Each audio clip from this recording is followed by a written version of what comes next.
जय शिव पार्वती। भक्तजनों, आइए जानते हैं कब है दिसंबर महीने में प्रदोष व्रत, पूजा विधि, शुभ मुहूर्त, महत्व अथवा कथा इत्यादि इस वीडियो में हम जानेंगे। तो आइए भक्तजनों शुरू करते हैं। वीडियो को लाइक शेयर अवश्य करना, चैनल भी सब्सक्राइब कर लेना, आपका बहुत धन्यवाद होगा। आइए जानते हैं भक्तजनों पहले प्रदोष व्रत का महत्व। प्रदोष व्रत में प्रदोष काल का विशेष महत्व होता है। बता दें कि त्रयोदशी तिथि में सूर्यास्त के बाद का समय प्रदोष काल कहलाता है। हिंदू धर्म में इस समय भगवान शिव की पूजा करना अत्यंत शुभ माना जाता है। सुबह पूजा करने के बाद प्रदोष काल में भगवान शिव और माता पार्वती की पुनः पूजा करनी चाहिए। मान्यता है कि यह व्रत जीवन में सुख, शांति और समृद्धि लाता है। इसके साथ ही प्रदोष व्रत करने से न केवल व्यक्ति की समस्याएं दूर होती हैं, बल्कि उसे मानसिक शांति भी मिलती है। इसके अलावा महादेव की कृपा से भक्त के सभी दुख और कष्ट समाप्त हो जाते हैं और उसे मनवांछित फल की प्राप्ति होती है। साथ ही उसके घर परिवार में धन समृद्धि आने लगती है। तो आप भी भक्तजनों सच्ची श्रद्धा से महादेव का प्रदोष व्रत करना, जिससे आपका भी कल्याण हो जाए। आइए भक्तजनों अब जानते हैं पूजा का शुभ मुहूर्त। मार्गशीर्ष माह की शुक्ल पक्ष की त्रयोदशी तिथि 12 दिसंबर 2024 की रात 10:26 पर शुरू होगी और 13 दिसंबर की शाम 7:40 पर समाप्त होगी। प्रदोष व्रत की पूजा का शुभ मुहूर्त 13 दिसंबर को शाम 5:26 से शाम 7:40 तक रहेगा। इस समय के दौरान भगवान शिव की पूजा करना विशेष फलदायक होता है। प्रदोष व्रत कब रखा जाएगा? प्रदोष व्रत दिसंबर 2024 13 तारीख को रखा जाएगा। इस दिन शुक्रवार होने के कारण इसे शुक्र प्रदोष कहा जाएगा। धार्मिक मान्यताओं के अनुसार शुक्र प्रदोष व्रत करने से सौभाग्य और दाम्पत्य जीवन में सुख की प्राप्ति होती है। इसके साथ ही इस व्रत के करने से कर्ज में भी छुटकारा मिलता है। आइए भक्तों अब जान लेते हैं पूजा विधि। स्नान करने के बाद साफ वस्त्र आपको धारण कर लेने हैं। से परिवार के सहित सभी देवी देवताओं की विधिवत पूजा आप कर लेना। अगर व्रत रखना है तो हाथ में पवित्र जल, फूल और अक्षत लेकर व्रत रखने का संकल्प कर लेना।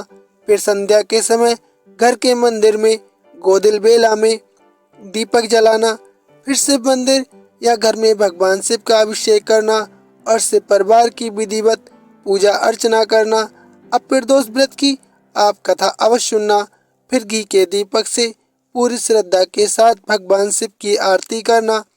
अंत में ओम नमः शिवाय मंत्र का जाप कम से कम 11 बार करना। अंत में आप क्षमा प्रार्थना अवश्य करना। हे भोलेनाथ, हमारी अगर कोई गलती से भी भूल हो गई हो, कृपया आप हमें क्षमा कर दीजिए। हमारी इच्छा पूर्ति के लिए हमें आशीर्वाद प्रदान कीजिए। कौन कौन सी पूजा सामग्री आपको चाहिए ये भी जान लेते हैं। जल से भरा हुआ कलश, बेलपत्र, धतूरा, भांग, कपूर, सफेद और पीले पुष्प एवं माला, आंकड़े का फूल, सफेद और पीली मिठाई, सफेद चंदन, धूप, दीप, घी, सफेद वस्त्र, आम की लकड़ी, हवन सामग्री, एक आरती के लिए थाली इत्यादि सामग्री एकत्रित करने के बाद आप सच्ची भावना से भगवान शिव की पूजा अर्चना कीजिएगा। आइए भक्तजनों अब जान लेते हैं शुक्र प्रदोष व्रत कथा। प्राचीन काल की बात है। एक नगर में 3 मित्र रहते थे। तीनों में बहुत घनिष्ठ मित्रता थी। उसमें एक राजा का बेटा था, दूसरा ब्राह्मण का, तीसरा सेठ का। राजकुमार व ब्राह्मण पुत्र का विवाह हो चुका था, परंतु सेठ के पुत्र का विवाह के बाद गौना नहीं हुआ था। एक दिन तीनों मित्र आपस में स्त्रियों की चर्चा कर रहे थे। ब्राह्मण पुत्र ने नारियों की प्रशंसा करते हुए कहा, नारीहीन घर भूतों का डेरा होता है। सेठ पुत्र ने ये वचन सुनकर अपनी पत्नी लाने का तुरंत निश्चय कर लिया। सेठ पुत्र अपने घर गया और अपने माता पिता को अपना निश्चय बताया।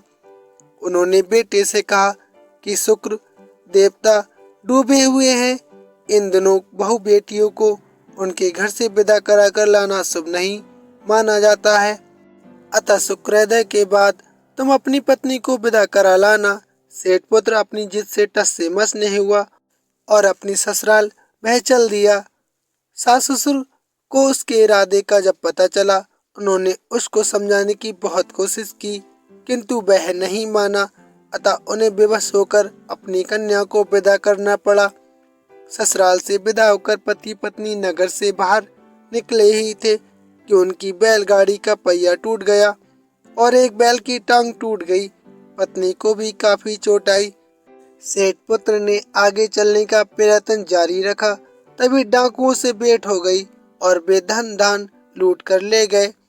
सेठ का पुत्र अपनी पत्नी सहित रोता पीटता अपने घर पहुंचा। जाते ही उसे सांप ने डस लिया।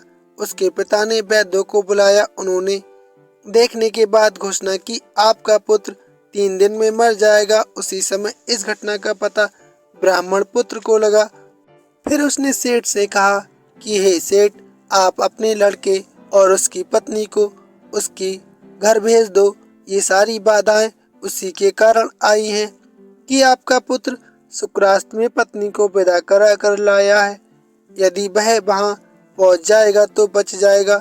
सेठ को ब्राह्मण पुत्र की बात जच गई और अपनी पुत्र वधू और पुत्र को वापस लौटा दिया। वहां पहुंचते ही सेठ पुत्र की हालत ठीक होने आरंभ हो गई। तत्पश्चात उसने शेष जीवन उन्होंने साथ में सुखपूर्वक बिताया और मृत्यु के बाद स्वर्गलोक को सिधार गए। तो भक्तजनों, प्रेम से बोलिए हर हर महादेव। धन्यवाद।